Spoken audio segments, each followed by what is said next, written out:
10 years after 9/11, what's going on with Muslims in America? We'll discuss that next on Global Perspectives. This program is made possible in part by funding from the UCF Global Perspectives Office, the Global Connections Foundation, and the India program at UCF.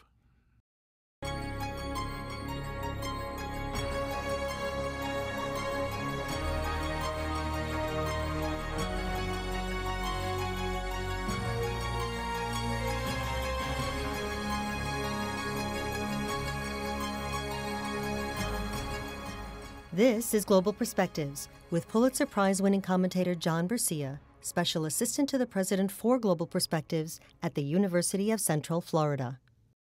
Hello and welcome to the Global Perspective Show. The attacks of 9/11 helped open our eyes to some of today's most dangerous global realities. But that tragedy also taught us that we do not fully understand and appreciate Islam, one of the world's major religions. Even more importantly, it brought into focus vibrant Muslim communities across the United States that oppose and reject the terrorist political violence. For Muslims living in America and Europe since 9/11, what has life been like? What hopes and fears do they have? Our guest today asks these very questions in his research. Mohamed Younis is a senior analyst at the Gallup Center for Muslim Studies. He studies Muslim integration in the West. Welcome, Mr. Younis. Thank you for joining us today. Thanks, John. Tell us a little bit about your work with Gallup. Great. We at the Gallup Center for Muslim Studies have spent the past 6 to 7 years studying the opinions of Muslims all over the world, in Muslim majority countries, but also living as minorities in the US, different parts of Europe. At the Abu Dhabi Gallup Center, what we've done in our research center that's based in the UAE is we've housed all of our research that focuses on any issue that really relates to Muslim life, whether it be here in the US, or in places like Egypt, Indonesia, and Malaysia. So a team of analysts that spend a lot of their time looking at data, literally from over 100 countries every year, and trying to understand people's dreams, their aspirations, their concerns, but also trying to shed some light on a lot of the topics that we discuss regularly in public discourse.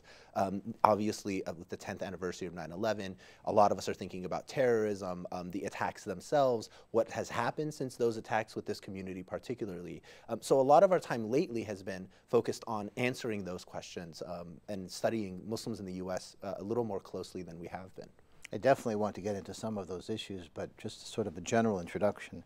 Could you perhaps share with us a detail that you find interesting and different from some of your survey research that the average person might not know about regarding Absolutely. the Muslim community? So with regards to Muslims in the US, what we found in a very recent study we've done, but also found in a study we conducted about a couple years ago, are that on many issues, political issues, social issues, it's actually Jewish Americans that have the most similar perspective to Muslim Americans. I think with the Israeli-Palestinian conflict and a lot of the challenges that at times arise between Muslim communities and Jewish communities in various parts of the world, I think that's a little bit counterintuitive to what most would assume. So on issues even of Muslim loyalty to the United States, Muslim sympathies to Al-Qaeda, prejudice, discrimination, we find that Jewish Americans' perspectives are actually very similar to Muslim American perspectives, and their perspectives together are at times very different from the perspectives of other religious groups in the country.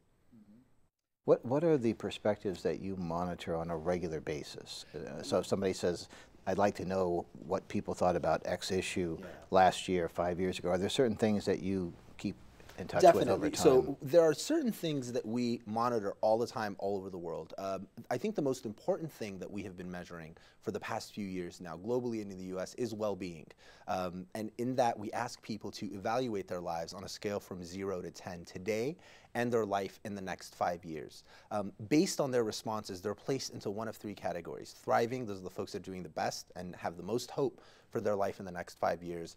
Folks who are struggling, sort of in the middle, and then the folks who are suffering, the very bottom rung, or have the least positive assessments of their current life and future life. What we found in a place we've been doing a lot of research, the Middle East, in the past 9 months, is that the countries that have experienced the most unrest, instability, are the countries where the percentage of people who fall into that suffering category increased. So places like Yemen, Syria, Libya, Bahrain, Egypt, Tunisia are all countries where we've seen that percent of those suffering has noticeably increased. Now, moving back to Muslims in the US, one thing that we have found since 2008 is that the life evaluation scores of Muslims have increased rather dramatically from 2008.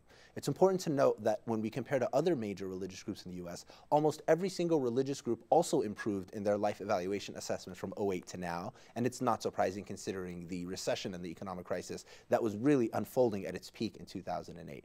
So although all groups have improved, Muslim Americans have actually improved in their life evaluation more than any other group.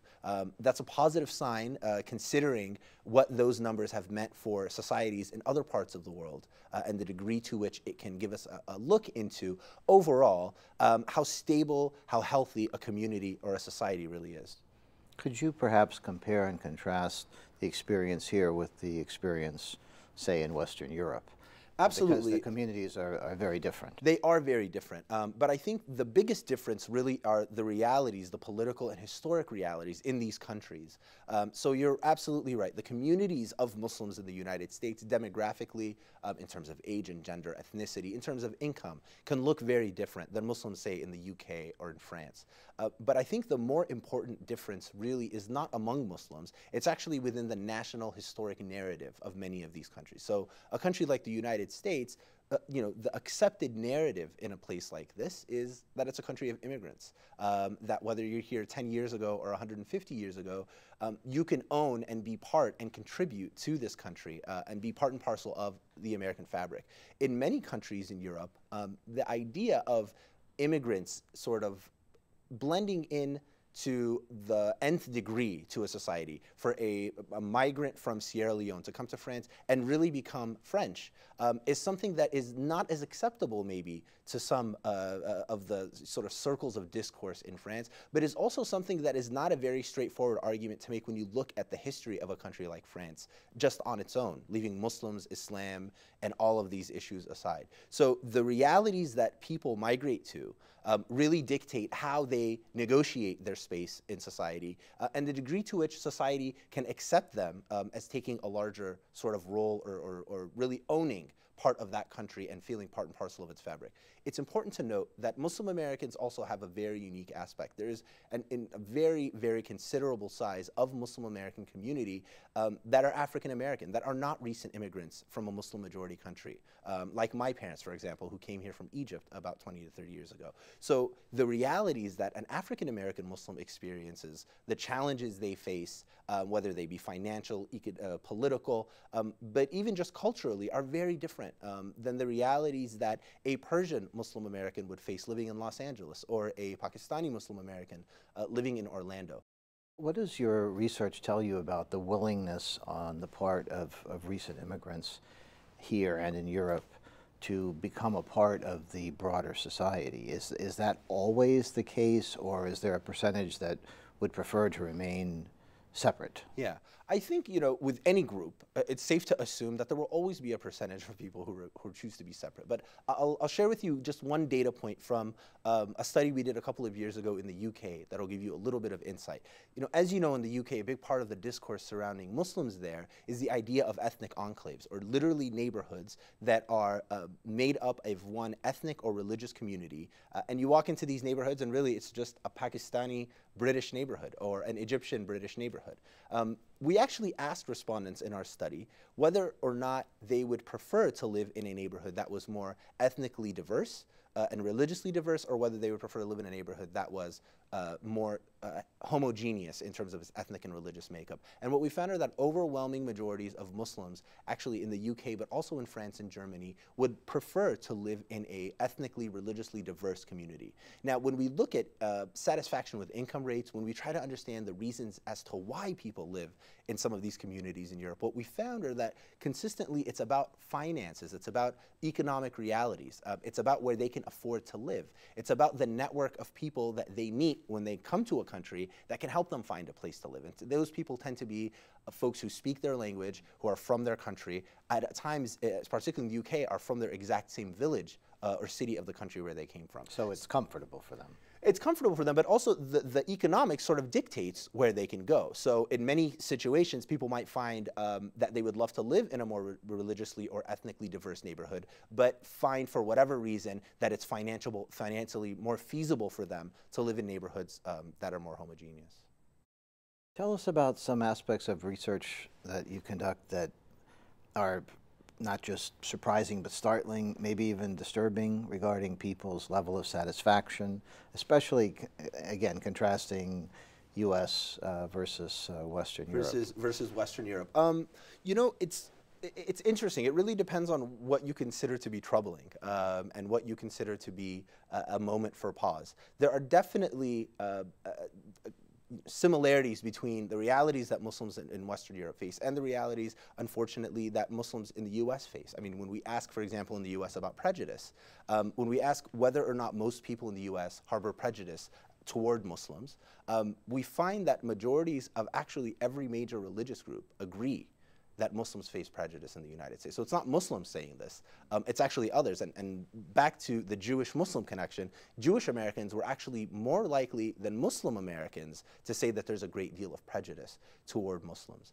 We haven't conducted a study specifically on perceptions of prejudice in Europe, but from the discourse in Europe and from some of the anecdotal sort of case points that we can look at, we know that a sentiment of prejudice is definitely a part of the experience that we hear about when experts, community leaders, even government officials in some Western European countries talk about the reality of integration for Muslims.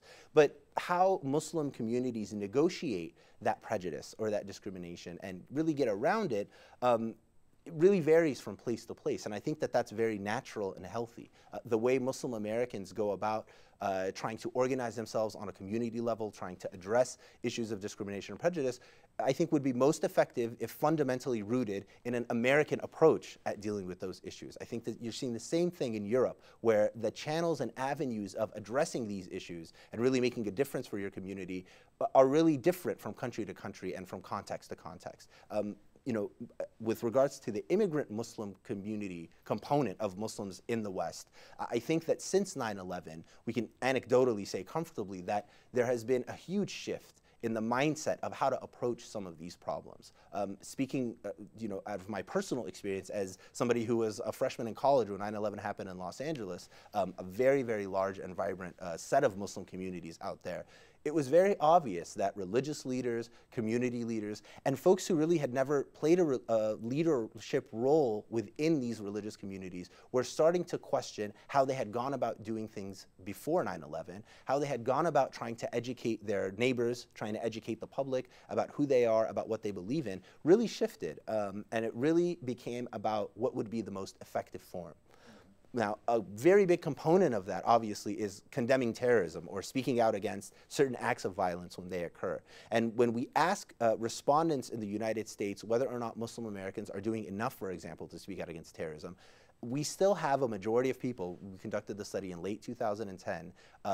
Majorities of all major religious groups say that Muslims need to do more. They need to be more effective in speaking out against terrorism. So despite the fact that many of these communities have made noticeable efforts to try to do this, there's definitely still a gap. There's still a good cadre of fellow citizens, at least we know in the US from our numbers, that don't see Muslims as vocal as they should be or as they would like to see them speaking out against terrorism. Now, the flip side of that is really important, John, because we didn't want to just ask respondents whether or not Muslims are doing enough. We also wanted to back up and ask respondents whether Muslims were actually obligated to speak out against terrorism more than other religious groups. And what we found is that the US public is actually divided, with about half of people in every major religious group saying that they should be more vocal and should be particularly expected to condemn these acts compared to other religious groups, and the other half that didn't necessarily see that as necessary. I've spoken to many Muslims in many parts of the United States, both religious leaders and just average folks in the community, who have spoken out very clearly and vehemently against political violence. But I'm wondering if part of it has to do with the fact that in this country you can actually do that and be safe and secure, relatively speaking, whereas the closer you get to the areas where the political violence is taking place, the riskier it becomes for you to be outspoken. And so somebody probably wouldn't be doing that in one of the trouble spots of the Middle East or North Africa, would be maybe a little more willing in Europe, and then once you get over here, you Definitely. can do it. I think that might be a part of the dynamic, and it's certainly a part of the dynamic for immigrant Muslim communities, people that are literally have just moved, or whose children have just moved, parents have just moved, sorry, from another part of the world. But I think it's also about how you message your communication to the public. You're right, John. Every major Muslim American community organization has consistently come out and denied support for terrorist activities, has condemned certain acts and incidents when they occur. But the way they usually do it is by sending out an email notice to the people on their roster. So you're, in a sense, preaching to the choir. So the 60% of Protestant Americans that say Muslims need to speak out more against terrorism, maybe they're saying that because those aren't the people that are receiving your message. And those aren't the folks that are necessarily going to go to your website and check. So what we've been doing at Gallup, in addition to meeting with policymakers, in addition to meeting with folks from the FBI and talking to them about our data and what it means for their reality with Muslim American communities, we've also been approaching religious leaders. The president of ISNA was somebody that we hosted at the panel of the launch of our latest report on Muslim Americans, and work with them to understand these numbers and to understand their perspective on these numbers and why they think there are large numbers of American citizens that say that they need to hear Muslims speak out more against terrorism, despite the fact that these are the same individuals that have actually really exerted a considerable amount of effort to do just that. Do you do any research about how those outside the Muslim community think about some of these issues and about Islam itself? Absolutely. Do you sense that there is a significant amount of interest? Would people like to have opportunities to learn more about Islam and more about the Muslim communities in this country? I can say anecdotally, yes. I mean, my life is about traveling all over this country and the world and talking about our research. So I personally every day see a huge amount of interest and thirst really for information and objective information, information that's based on what people have actually said in a survey and not necessarily the opinion of any given person.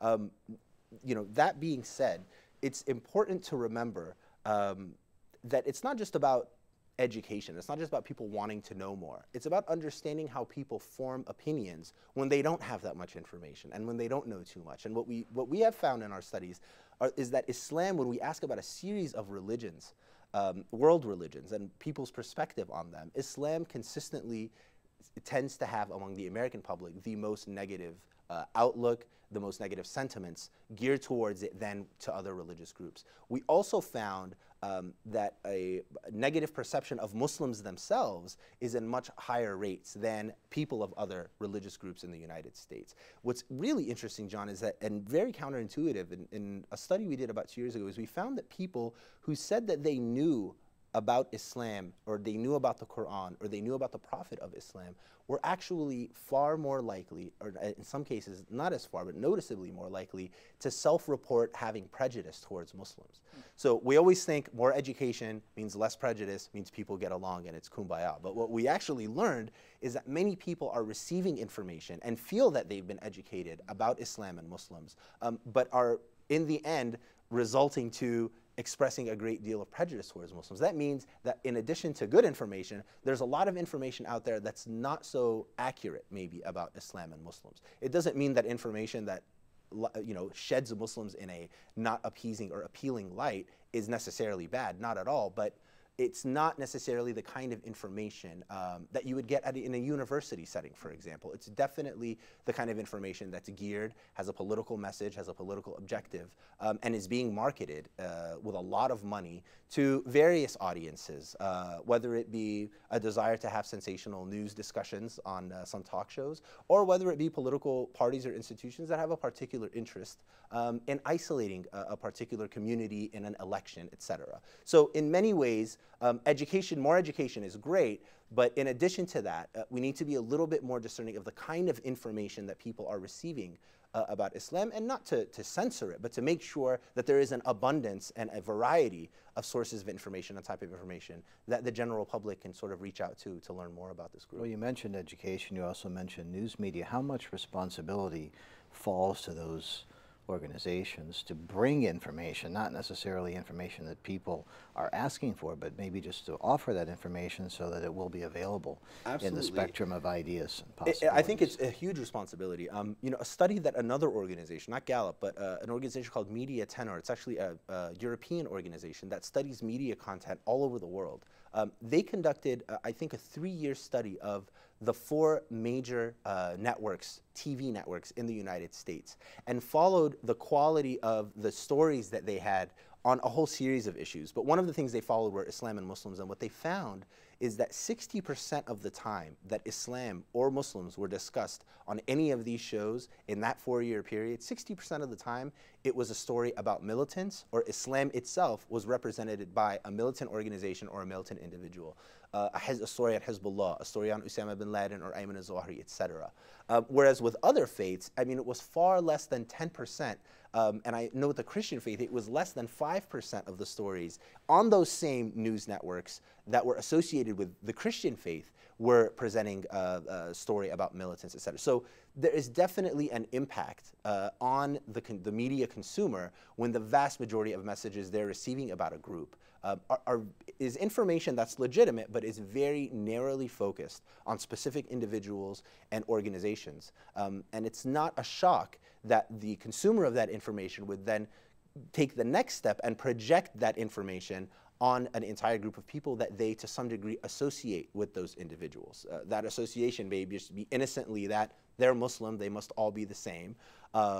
Or it could be a deliberate intention to sort of see evil where there is no evil. I don't think we can determine that. I think that as researchers at Gallup, what we focus on doing is trying to have reliable information that's not aimed at creating coexistence, but not necessarily also aimed at diminishing it. We're just interested in understanding the facts and the numbers, and we're really trying to serve as a resource so that other people can really form their opinions and decide what they want to do with this information. You personally wrote a book about feminism in Egypt. Is that something that stemmed from a work-related project, or was it simply an interest of yours? It was an interest of mine. It was actually a law review article that I wrote when I was a law student, a third-year law student, and it was focused on the movements surrounding women's rights in Egypt. And I really looked at the period from the late 1800s, sort of the colonial era, all the way until the 70s and 80s, the 1970s and 80s, to try to understand what have been the approaches of some of the major voices for women's rights in Egypt. And many viewers would actually be surprised that there were very vibrant movements for women's rights all throughout modern Egyptian history. Some of them were religious, some of them were not religious. Some of those leaders were men, some of those leaders were women, some of them were Muslim, some of them were not. And I really found in that research project a huge plethora of voices and diversity of opinion on the increased role for women in the public space, in the workspace, the role that they play within the home, the legal structure and how it provides women certain rights or denies them other rights. And one general conclusion that I walked away with from that research project was that in many cases, actually I would venture to say in most of the cases that I looked at, Islam was used consistently to argue for increased women's rights, not decreased women's rights. Now, there's a series of reasons for this. One reason is that, just speaking sort of epistemologically, there's a lot in Islam and a lot in the works of early scholars of Islam and a lot of the acts of the Prophet Muhammad that very clearly fall on the side of increased rights for women when you compare them to the other ideas and philosophies that existed at the time of the Prophet or at the time of any of these scholars. I think the other aspect to it, and I think the more important aspect to it, is that many of these actors realize that religion plays a very important role in these countries. And they very quickly learned that to advocate for whatever they wanted to advocate for, they needed to make sure that it made sense within the religious context, because if it didn't, it would alienate an enormous group of people. That high intensity or focus on religion and religiosity is still a reality in a place like Egypt. So Egypt has one of the highest rates in the world of people who say that religion plays an important part of their life. So, coming down back now to the Arab Spring, it'll be interesting to see how arguments for increased democracy, for more representative government, will play with Islam